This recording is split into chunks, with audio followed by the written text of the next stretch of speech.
Hey guys, welcome to Comic Asylum. I'm Jesse. And I'm Sean. And this week we will be talking about Spider-Girl, written by Tom DeFalco and with pencils by Pat Alifi. I'm not quite sure how to pronounce that. With Ron Frenz. Sounds cool. So we almost didn't have a show. Am I allowed to talk about this? Yeah, I don't care. We almost didn't have a show tonight because we had some audio problems that we took over an hour to fix. And it was as simple as clicking one button to fix it. So. Yeah, it's always something like that. So we are very, very happy to have a show this week at all and talk about this awesome book. Yeah, Spider-Girl was actually pretty awesome. So this book specifically covers the original What If, so I guess, the episode 0 or book 0, and goes until book 8. Yeah. This is basically the story of the daughter of Spider-Man. And, Spider-Man's been retired for a number of years, and his daughter, who's now 15, starts to develop spider powers and ends up becoming Spider-Girl. Yeah, it's a pretty cool story. It mirrors Peter Parker's coming to terms with his gaining of his superpowers, and it's a really interesting contrast because at this point, Peter Parker has retired as Spider-Man and is now working in the forensic lab for the local police department. And his daughter is learning that her father was Spider-Man and learning the history of her father's, crime-fighting days. By the way, quick little thing. The reason that Peter Parker was actually made a forensic scientist was actually a callback to Barry Allen, The Flash. I don't understand that. Well, he's a forensic scientist. I get that, but this is Marvel. That's DC. Yeah, but they just kind of, the writer of this, Tom DeFalco, just kind of thought that it would sort of make sense for Peter to eventually become a forensic scientist. Well, it does make sense, because everyone is a reporter. Yeah. And they finally struck it up. And his big thing was he liked science. Yeah. Right? Like, that's how he ends up with his superpower in the first place. Yeah, but it was also meant sort of as a little nod to the Flash. Well, no, that's kind of cool.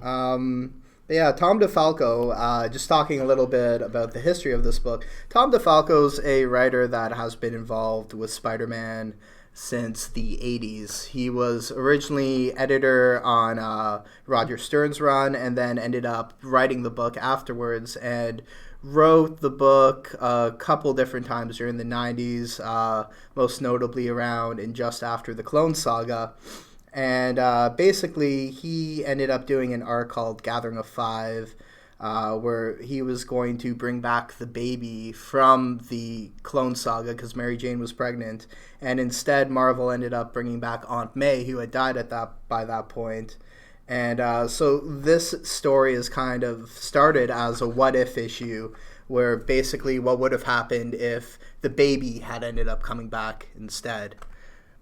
And it was only supposed to be one what-if issue, and this book was so popular that it ended up running in some way, shape, or form for over, I think, roughly 150 issues, just because fans wanted more and more of this character. Well, I could see why, because reading this book was really fun. It was fairly lighthearted. It was very, I guess, traditional Spider-Man comic booky. And it kind of, it's set in the future, but at one point you kind of might think it might be set in an alternate dimension. Well, it technically is. It's technically part of the MC2 universe. There you go. But up until a certain point, up until the, I guess, just before the Gathering of Five storyline, it does kind of encompass the mainstream Marvel universe up until that point, and is more of a jumping off point after that. Fair enough. So all like the 60s, 70s, 80s Marvel history does kind of apply to this book. But yeah, just I guess let's talk about the story itself. So it starts off actually at a basketball game. May Parker, or as she's sometimes referred to as Mayday. Yeah. Is actually like an all-star basketball player for her high school, Midtown High. Yeah, Peter Parker is rocking the Dr. Krieger look. Yeah, yeah, I can see that. He's got a goatee. He actually also, in his very last battle with the Green Goblin, he lost his leg. Yeah. Which was kind of what pushed him into retirement. And you find out later on during one of the issues that Reed Richards offered to create him a bionic leg, which would be even stronger and more awesome than, human legs. But he turns that down. And we'll get more into that as we go through, because there is some cool cameos with a little bit of a twist involved. Yeah. So, again, starts off with May Parker playing basketball and suddenly having a spider sense tingle. And she doesn't quite understand why. And then it kind of starts to show that she's developing Peter Parker's powers, the extreme agility, the strength, the typical Spider-Man. Yeah, obviously with the exception of web slinging, because that was actually a contraption, despite what some movies might have portrayed it as. But, then eventually the Green Goblin's grandson shows up, Normie Osborn, who was Harry Osborn's son from, I think, born in the late 80s. I think during the Roger Stern run. But basically, he ends up coming back for revenge, wants to fight Spider-Man. Spider-Man has one leg, so May ends up suiting up instead and taking him on, and eventually defeating him. The one thing I really liked about that, too, is May is very similar to Peter in the sense of their wit and their ability to kind of talk while they're performing their amazing superpowers. The big thing, too, is that she's keeping the Green Goblin distracted. She knows she's inexperienced in comparison, but the one thing that she's doing is she keeps antagonizing him with, wit and, sarcasm to try to distract him so he loses his cool and she can kind of get the upper hand. Yeah, the other thing that I really like about this Spider character is basically that, unlike Spider-Man, whose origin is so based on tragedy, she shares his responsibility for doing good, but doesn't need that tragedy to teach her to do the right thing. One of the keys to this story is that instead of waiting for tragedy to happen so that someone she loves, doesn't have to die, she kind of is proactive about it. She jumps in before anything bad could happen. Yeah. I do love the reference, though, to her Uncle Ben, because Ben Reilly was the clone Peter Parker. Yeah, actually, at that point, she's just discovered, Mary Jane has just told her that, father was Spider-Man, and she's going through some of his stuff, and she sees 2 Spider-Man suits in his trunk, and she asks, well, why? And then, Mary Jane makes that reference. Yeah, and she ends up wearing the Ben Reilly's Spider-Man costume, because when he ended up becoming Spider-Man for a short period of time in the 90s, and he had a different costume, so she ended up kind of taking on that look, which I really like. It's actually one of my favorite Spider-Man costumes. And going off of that, one of the things I really liked about this book particularly is that despite it being set, I guess, in the future, she's in high school now, Peter Parker's retired, there's still a lot of throwback to Spider-Man back when he was doing his thing. Everything from, there's a brief part where they talk about Spider-Man's origin, and there's a brief part where they talk about, the Green Goblin's origin. So you're kind of getting these origin stories crammed in like 2 or 3 panels really quickly, because May's looking at it as, if I know their history, I might be able to exploit a weakness, which is like superhero 101, right? I mean, the more you know about your enemy, like where do they get their powers? How do they get these powers? The easier it is to kind of come up with this, well, how can I defeat them knowing this information? And that's very, prevalent in this story specifically. Yeah, for sure. Okay, so let's move on past the what if issue to issue 1. So she starts going out behind her father's back to become Spider-Girl. Spider-Man doesn't want her to be Spider-Girl because his time as Spider-Man, he has dealt with so much crap. He's been buried alive. He's been cloned. He's had his girlfriend killed. So he basically does not want her to experience the same level of tragedy that his superhero life led towards. Yeah, the whole premise is that being a superhero is not easy to come by. And when Dark Devil shows up, who is, I guess, a Daredevil-like person, but not quite the same. I've never read a lot. I haven't read a lot of Spider-Man, so I'm not really familiar with someone like Dark Devil. I don't know if he's actually in Spider-Man canon. He's a new character was created for this series. So His big thing is that he doesn't think May is really truly serious about being a superhero. So he keeps showing up and kind of trying to fight with her to kind of demonstrate that being a hero is not that simple. It's not a matter of just throwing on a suit and going out there with your superpower. Mm-hmm. It's kind of reinforcing that great responsibility aspect, which comes up so many times in this book. So you have her going out and, performing these heroic feats, if you will, but she's so inexperienced, which is what comes down to Peter Parker's concern, is when she's sneaking out and doing this stuff. He tried to quit so many times, but was never really able to. Every time he thought he was done, something else always pulled him back in. Oh, it's almost a staple of the Spider-Man books. He almost quits every other week. Exactly, and that's actually referenced. Mary Jane even says that in one of the issues in this book. Yeah, your dad tried to quit like 100 times, which is why when Reed Richards offers him that bionic leg, he takes that as his opportunity to say, nope, I'm actually officially done now. Mm-hmm. I have a kid, I have a wife, I have a family going on. I can't be hopping out the window every day and fighting crime with the potential of me being killed. Well, how do you feel about that? Do you think that, because a lot of backlash from Marvel in terms of growing Spider-Man up and giving him a wife and a kid is basically them sort of saying, well, if he has a kid, then he can't really be Spider-Man anymore for a lot of reasons that are addressed in this book. But there's so many superheroes out there that do have kids, so including, the Fantastic Four, Reed Richards and Susan Storm with Franklin Richards. So do you think that that's necessarily true? Do you think that there is no way that we could have a Spider kid in the main Marvel universe? I actually attribute this a lot to the concept of the DC legacy characters, right? Right. To me, it makes more sense to have a character like Peter Parker, who is a human despite having this genetic mutation.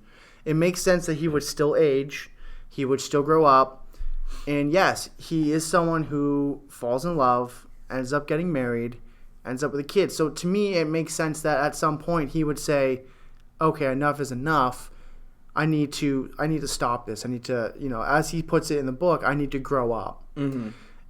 What I like about that is that you now have a continuation in a realistic aspect. Yes, his daughter has the same capabilities. Mm-hmm. He has accepted the fact that he has a lot of other responsibilities in his life now, and he can't be hopping out the window to, potentially die. So yes, he would take a backseat. He would retire. Right. And it makes sense to pass on this mantle of the Spider-Man or the Spider-Girl or Spider-Person at one point that she's actually referred to. It would make sense to pass this on to your child because he started as a teenager. She's about the same age. He even talks about that, how, she's the same age that he was when he became Spider-Man and he was in over his head. But the situation he's in now is that he can provide the experience and the training to help her be what he didn't have. Right. And, that's great. And that's part of Spider-Man growing up. And I think that Spider-Man as a character has always been a character that is inherently about growing up, sort of. It's always been more about Peter Parker's character journey and watching him go from this high schooler in the 60s to, this college student to an adult trying to make it on his own, to eventually married, to making a deal with the devil and having that erased. But my point is that they're especially after One More Day, I think a lot of people felt with the Spider-Man book that the idea of continuity had been sort of, removed from the series in a way, because Spider-Man now is not allowed to progress past a certain point.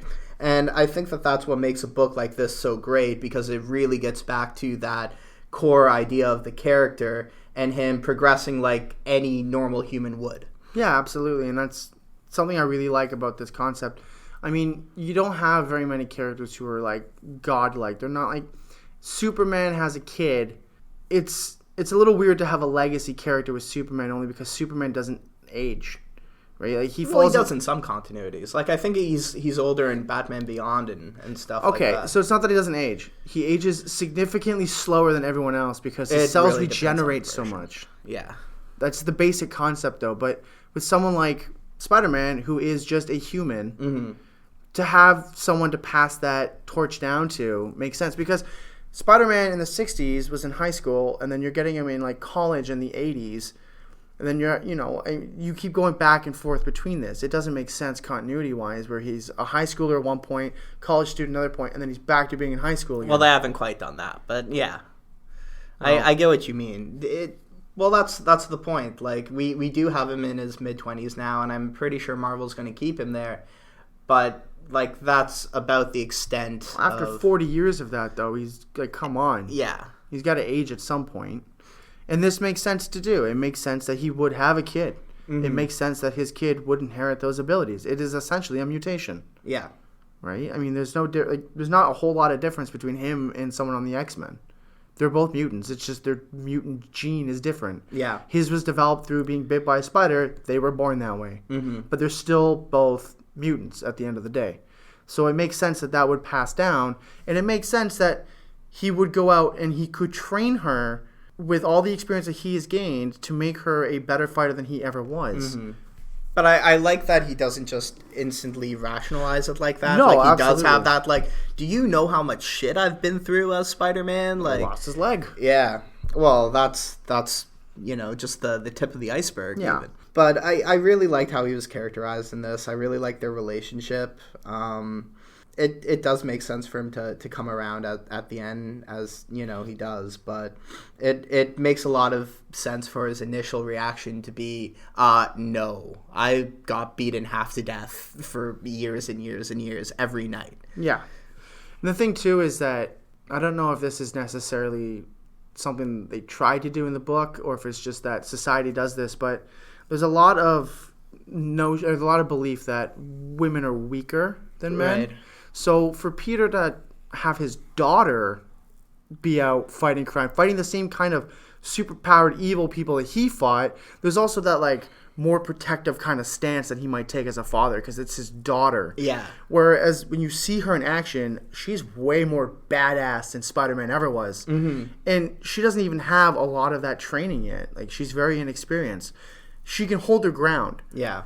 And that's kind of part of this development, right? Like she wants to train, she wants to learn this stuff, but Peter is so dead set on her not doing it because it's too dangerous until he sees her in action, doing when they're at the courthouse, when Crazy 8 and Mr. Nobody, I believe is his name, they show up and they commit a whole bunch of crazy atrocities at this courthouse. When Crazy 8's going on trial, because earlier in one of the book previous to that, May actually stopped Crazy 8 and was able to get him arrested. Mm-hmm. So they're committing all sorts of chaos, and she happens to be there because a friend of hers is now being charged with assault because he got into a fight with a school bully and punched him in the throat. Yeah. So he's being charged with assault. So she's there as like moral support. All this starts going down. Her father, Peter, also happens to be there because he went with May to see her friend. And she throws the suit back on, goes out there, starts fighting him down. And Peter is like, holy crap. He's beside himself pretty much. She can hold her own. Oh, yeah.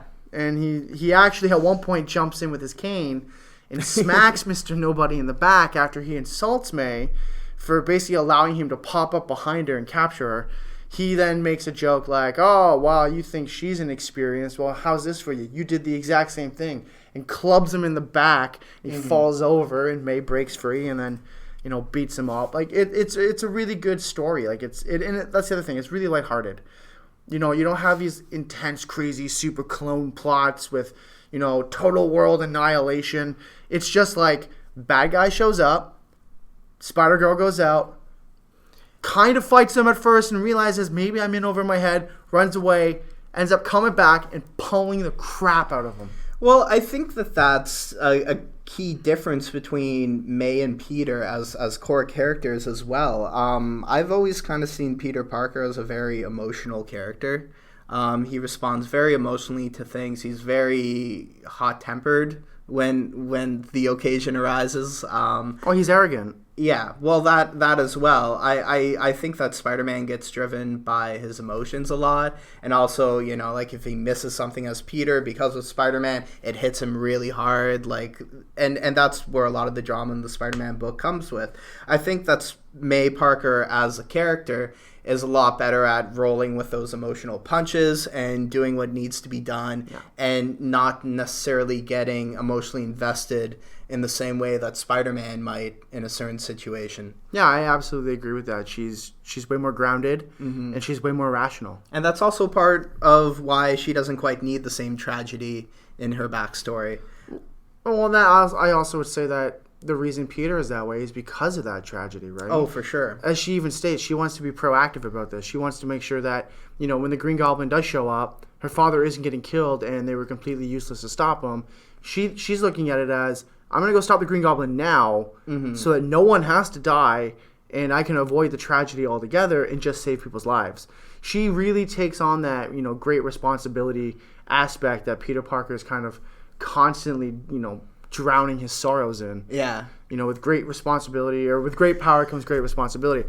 Peter literally drowns in that saying. Well, that's the thing. Spider-Man has always, or being Spider-Man, I should say, has always been sort of a double-sided coin for Peter, where there's that sense of it where he's swinging around and it's very freeing and he loves being it, but it's also a weight on him. And with May, you get that sense of freedom, but without that weight. Yeah, absolutely. She even says, at one point, it is tough to fight some of these guys, but the sense of freedom and, power that she feels when she's doing it is just, it's amazing. It's almost a thrill. But she's going at it from the approach of, I have yet to lose anyone in my life close to me because of this. So she doesn't have that tragedy weighing her down. Well, that's the thing. She does have that family that Peter Parker never quite had. He lost his parents when he was very young and lost his Uncle Ben, pretty much as soon as he got his powers. So she's definitely she's a more grounded character. Yeah, absolutely. Something else I really liked about this was kind of the throwback to Spider-Man's origin. When he meets the Fantastic Four in the very first issue of Spider-Man. Yeah. Something that happens in this, so one of the main stories in this is that May and her friends go off to the Fantastic Five at this point. It goes off to the museum because they're having a big museum thing. And a villain shows up. She goes to fight the villain. The Fantastic Five come flying on in. They have no idea who she is, but they're really, really mad at her for ripping off Peter Parker's trademark. So they kind of squabble with each other a bit there. There's a miscommunication. Yeah. And then they end up, at the end of this part of the issue, they end up being friends. Because it was, at the end of the day, we're on the same team. You're ripping off someone. And then I love how you have that kind of lunch meetup between Spider-Man and Human Torch, because that was always the classic Marvel team up for me, Spider-Man and Human Torch. Yeah, they're them together. They're old-time best friends, right? Yeah, so I loved them meeting up and Human Torch just kind of messing with him and being like, so Spider-Girl showed up, you've got a daughter around that age, right? And the whole time Peter's just giving him that evil look where he's just like, don't mess with me, Johnny. The thing that's nice about that, too, is that Johnny Storm there, he's going to the approach of, oh, you must be training her to, take on the mantle of the Spider. Yeah. He doesn't realize that Peter Parker is very against this. Yeah. He comes from a background of, we've always been superheroes. We've always embraced it. Everyone knows who we are. Yeah. My kid is getting old enough where he's going to start training and he's going to put on a suit and he's going to be a member of the Fantastic 5 or 6 or 50 or whatever they get to. Yeah. But he's under the impression that this is just the natural order. Whereas Peter is like, no, I do not want her under any circumstances going out there.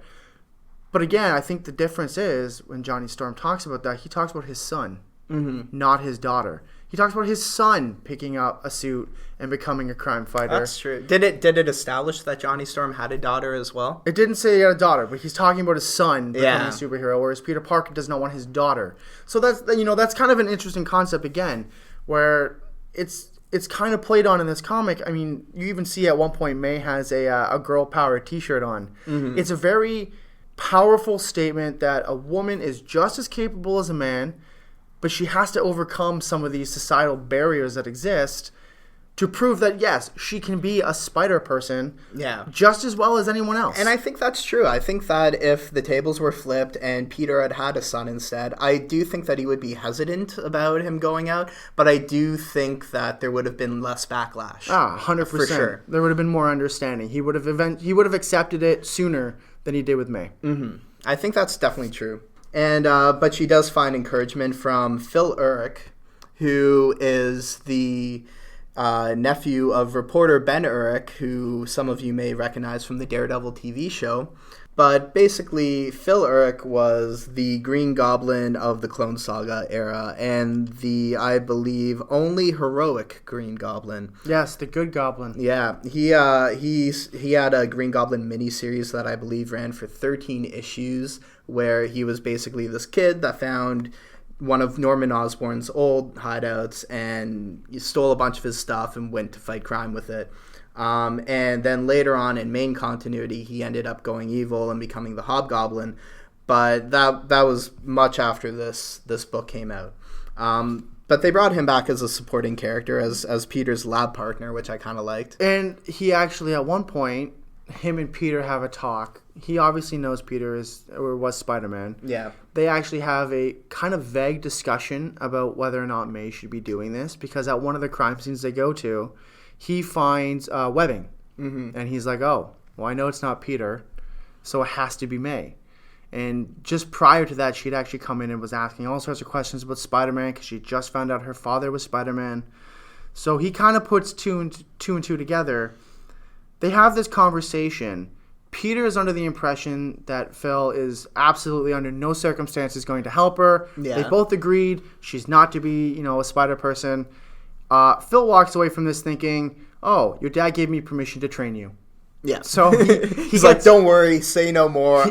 We're on the same page. He gets a warehouse and he starts training her. Yeah, because Peter kind of is like, well, Mary Jane wouldn't be very happy about her going out. And he's like, don't worry, I'll keep it hush-hush. Yeah, it was pretty funny. I actually thought it was a great misinterpretation. Yeah. Because there was two completely different viewpoints.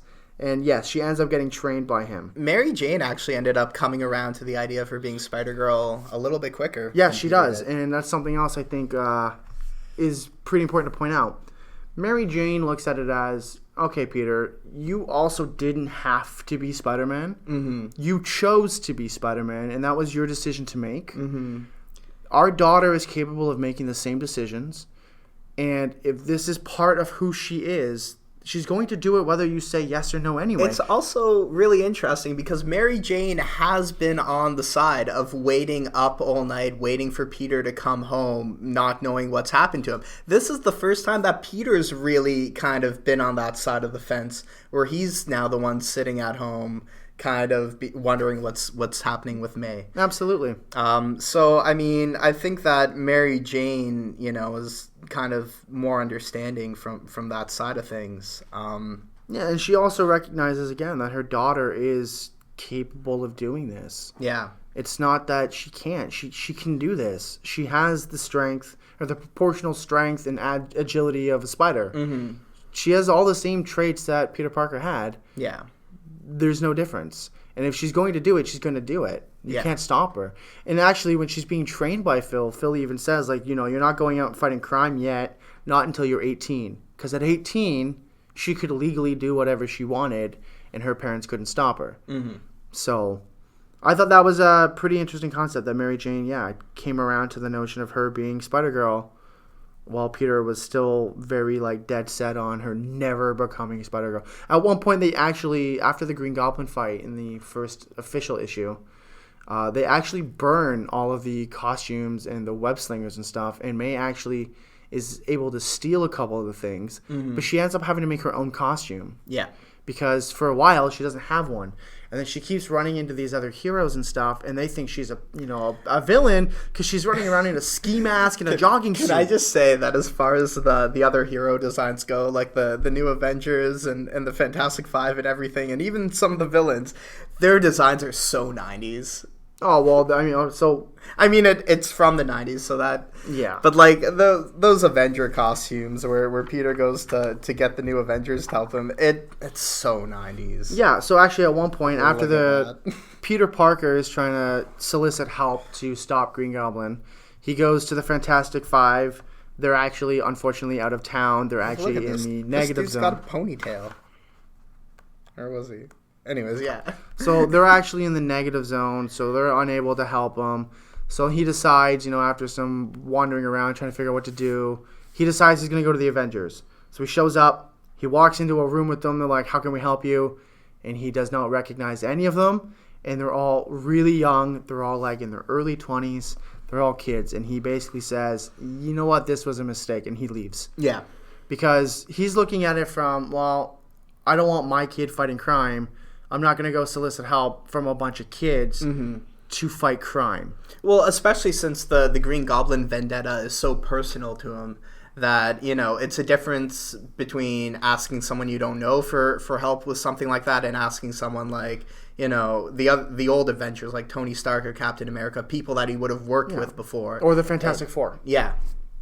So that's exactly it, and it was an interesting, I guess, additional cameo, you could say. The new Avengers sitting in. Oh yeah, and I believe that all those groups ended up getting miniseries. They didn't quite do as well as Spider-Girl, so I mean they didn't have the lifespan. But well, I can see why Spider-Girl was such a fan favorite. I mean, you have an empowered girl who is incredibly strong and independent, and again, it was a lighthearted, read. It was funny. She has the same wit and sarcasm as Peter Parker. Yeah. So she's flying around the neighborhood fighting a bad guy. She's also cracking jokes at him and but mocking she's also them. got like a little bit of Mary Jane's humor in there as well. Yeah, absolutely. Like it's a nice mix of the two styles. But that's the thing. Like it's great to see a character who is so independent and strong in their own right. They don't necessarily need other people to lean on. Yeah. They have their own ability to do that. They have the ability to push forward and persevere. Yeah. I mean, with Peter Parker, again, Peter Parker, as great as Spider-Man is, Peter Parker is melodramatic. Everything is the worst. Yeah. He always has to internalize everything, which always ends up a horrible disaster for him, because then he makes the worst decision ever, and then the whole world blows up. Well, not quite, but that premise. Whereas with May, yeah, she doesn't have the tragic background, but she also doesn't have this emotional weakness as you were discussing earlier. Yeah. But that's the other thing that's really nice about this too, from a Spider-Man fan. You don't just get this great character in Spider-Girl, but you see for all like the decisions that Peter's had to make, for all like the internalizing, for all the drama, you finally get to see the man that turns him into. Yeah, which is really nice as well. And again, something else I really enjoyed about this is the fact that she's fighting bad guys, but heroes are also fighting her because they look at her as Spider-Man's a menace. A criminal. I mean, you got this Dark Devil. You have Lady Hawk, who makes an appearance. She's in actually one of the full issues in this. And the whole thing is she's fighting Spider-Girl almost the entire issue. Yeah. She doesn't believe she's Spider-Girl because at this point, the suit has been taken away. She's running around in a ski mask and a jogging suit. Yeah, this is before she gets her new costume. So she looks like a cat burglar, right? So all these heroes are coming out and they're throwing punches at her. And it turns out that Lady Hawk is actually also being trained by Phil, and that they should team up. And Lady Hawk, who's actually two people, they're actually twins, doesn't want to do anything with her. They're like, no. But it's also funny because they're not necessarily in it for the heroics. They make it very clear that they're in it for the merchandising. How did you feel about the villains overall in this book? Because me personally, aside from the Green Goblin villain at the beginning, I honestly thought the villains were a little flat in this book. I didn't care for Crazy 8. I thought he was just kind of weird. Mr. Nobody was pretty cool, but I like that Mr. Nobody is working for Kingpin. So you get a Kingpin appearance in this. He's actually in prison, but with Mr. Nobody's abilities to just teleport wherever he wants, he takes orders from Kingpin, so he pops into the prison, and Kingpin's in prison eating, scallops and things like this in his cell for breakfast, mind you. I like that because Kingpin has always been a very interesting character to me. Yeah. Because he's a crime boss, right? Yeah. So he is that like down to earth, regular, just bad guy. Well, Spider-Man in general is always at its best when he's dealing with street crime. Yeah, and that's kind of the we talked about this before, me and Jesse, about like the Defenders, and you have your Luke Cage, your Jessica Jones, your Iron Fist running around in Hell's Kitchen, just stopping the horrible crimes that are happening there. Spider-Man coming from Queens. He's not necessarily in the same realm as the Avengers. He's trying to stop these kind of smaller crimes because, as he learned, one small crime can lead to a whole tragedy. Mm-hmm. So it was kind of nice to have Kingpin show up because Kingpin is that crime grounding. Kingpin originally is a Spider-Man villain. See, I actually always thought he was a Daredevil No, villain. he first showed up in Spider-Man, was it 50 or 51? I'm not entirely sure, but one of those. But again, that makes it even better because then it is a throwback to that Spider-Man fighting crime, not supervillains but crime, which I thought was great. Other than that, though, I mean, again, like I said, Crazy 8 was just a little weird for me. I actually couldn't tell if Dark Devil for a while was a good guy or a bad guy. May actually points out the fact that he's known as a good guy. But he acts, in my opinion, more of a kind of like the Punisher. Right. He's not good, but he's not bad. More of an anti-hero. Yeah. So his big thing is May's not willing to be a full-time superhero, so he's going to teach her a lesson. Yeah. But he's doing it because he's a good guy, and he doesn't necessarily want her to get in over her head. Yeah. So that was interesting. He's not exactly above killing people, but he's going to kind of look out for the newbie on the block. Yeah, and wants to make sure that the newbie on the block is, willing to commit to this, which is kind of the theme, right? Like Peter Parker doesn't want her to do this. Well, that's the thing. I think that overall, in a weird way, Peter Parker is sort of the villain of the book in a very like J. Jonah Jameson way, and they kind of even reference where he's kind of like, "Don't Spider-Girl, you can't be Spider-Girl," and like walks off, and she's like, "Oh, did Dad just go J. Jonah Jameson on us?" Yeah, and then Mary Jane says, "Don't ever say that in front of your father." But it's kind of true in a weird way. Peter Parker does play that sort of foil to Spider-Girl. Yeah. Not necessarily in the same exact way J. Jonah Jameson did. Yeah, no, I agree. He is kind of, but again, it's not necessarily that he's a villain. It's more that he's just protective of his daughter. Yeah, and that he's not being listened to as the authority figure to his daughter, and he's getting more and more frustrated with it because he knows she's sneaking out at night, web slinging around town, fighting crime. And it's not until the Fantastic Four incident when that is confirmed because the news outlets go crazy. Who is this Spider-Girl? Spider-Man kind of faded off, and he's remembered, but he's not, like, really remembered. Mm-hmm. And that's kind of the thing. So all of a sudden, she shows up. People are remembering Spider-Man. All they want to do is talk about Spider-Girl. Who is Spider-Girl? Where did she come from? So as soon as that shows up on the news, Peter loses it. Yeah. And he's so mad because now she's absolutely not listening to him, and it's been confirmed by the news. Mm-hmm. So, yeah, I mean, it's not necessarily that he's a villain. It's that he's just overprotective, and then he's getting frustrated. And I didn't say villain. I said foil. There's a difference, but the point. I mean, J. Jonah Jameson technically wasn't a villain either. I mean, he created some super villains in the '60s. Doesn't that make you a villain by definition? He kind of. I mean, he pretty much is, but I create a super robot and it goes out and kills people, I'm the creator of an evil robot. That makes me evil. Yeah. By definition. But I mean, the point is that Peter Parker is more as, he's a foil. He's a reason for her to not be Spider-Girl. He's a roadblock. That's the point, because he's an overprotective father who has suffered greatly at the hands of being Spider-Man. Mm-hmm. So he's the angry old man basically being like, Spider-Girl, get off my lawn. There you go. Yeah. But come inside. At the end, in the last issue, Peter, after he sees her in action at the courthouse, accepts the fact that, yes, you're going to do this. You're going to do this whether I say you can or not. Mm-hmm. you just need some training. And he's willing to allow her to do that. Yeah. And honestly, after reading that, I was like, wow, I actually would totally read more of this. I could see why fans wanted more Spider-Girl. Well, that's the thing. This was a book that really survived just purely on the fact that fans wanted more. Yeah, and it's a great read. And it's great to see an incredibly powerful character in a comic book setting. It's like, and when I say powerful, I don't mean like, super powerful. I mean like emotionally stable and, able to hold her own and understands that she's inexperienced and needs to learn and is willing to put forth the effort to do so. Mm-hmm. And that's the thing. Like, she's written as a strong character, but isn't really a Mary Sue either, where she can just do everything. Like, she does have this character journey, and she is learning, and but she doesn't just make the same mistakes as Spider-Man did. They didn't just create a female Peter Parker. No. Which I really like. Yeah. So we're gonna talk about the art now. Yeah.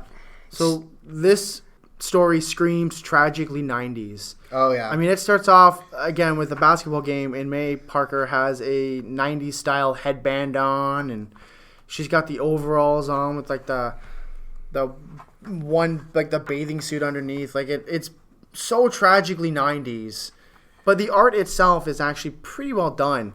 The other thing I noticed with this book too is there is a lot of print. Like, well, yeah. With something like the new Superman that we discussed in the earlier episodes, there's not a lot of print, which can lead to you having to really examine a comic panel in order to understand the full story that's going on. This literally just lays out the full story for you in print and has some pretty cool art that goes beside it. Mm-hmm. For sure. Ron Friends, who does the I'm trying to look through which issues are Ron Friends and Pad Olifi. Sorry for that name pronunciation. Ron Friends did the first What If issue. Ron Friends did actually drew Tom DeFalco's run on Amazing Spider-Man back in the 80s, and I believe would more or less be the main artist on Spider-Girl throughout its entire run.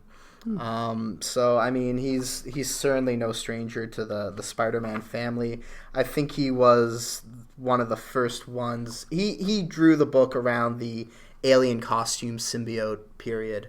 Well, that's actually a villain we forgot to discuss was Venom. Oh yeah, Venom shows up in this. Venom makes an appearance. Yeah, it was so forgettable. I forgot to mention it. Yeah, because Venom showing up was not incredibly crucial in my opinion. I think they threw it in there just because people like Venom so much. Yeah, probably. Like the symbiote breaks out of this super high-tech mega prison, as it always does. Of course. And then it finds Peter Parker specifically because it's all angry at him.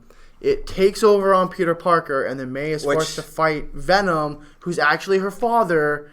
And it ends in like 2 minutes. I didn't mind to a degree. Yeah, it was more the execution I wasn't crazy about. I like the idea of the symbiote reattaching itself to Peter after all these years. And he's a little bit weakened now, so he can't quite fight it off the same way. And it did act as a nice avatar for really kind of bringing out the frustrations between May and Peter. But I do agree that it was over a little bit quick, and I don't think that the symbiote was utilized as well as it could have been. Well, the other thing, too, is that May actually doesn't defeat the symbiote. Yeah. Phil does. Yeah. And I like that, actually. I like that Phil Eric had. So do I, but the issue I had with it is that Peter says to Phil, okay, make sure that when you're killing it with this sound stuff that's, destroying it, make sure it's dead. Yeah. Of course, you find out later it wasn't actually entirely dead. He does it with his sonic scream. Yeah, it's because he used to be the Blue Whale or whatever. No, the Green Goblin. And the Blue Whale. He says it in the book. Does he? Yes. I think that might have been a joke. I don't know if that's an actual thing. No, it says it in there. He said it was a mistake because it was really corny and silly. Okay.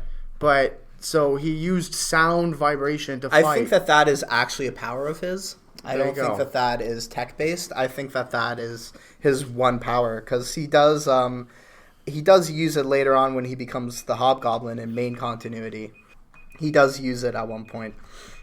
But, yeah, I'm really glad that they gave that character some stuff to do. They brought him back at all, because honestly, I think until this book, Phil Urich was basically going to be forgotten with the rest of the Clone Saga. But yeah, I think he's a cool character. Yeah, so I mean, final thoughts. What are your impressions of Spider-Girl? I love Spider-Girl. I love it for a few reasons. I love it as a Spider-Man fan who is a big fan of the character progressing.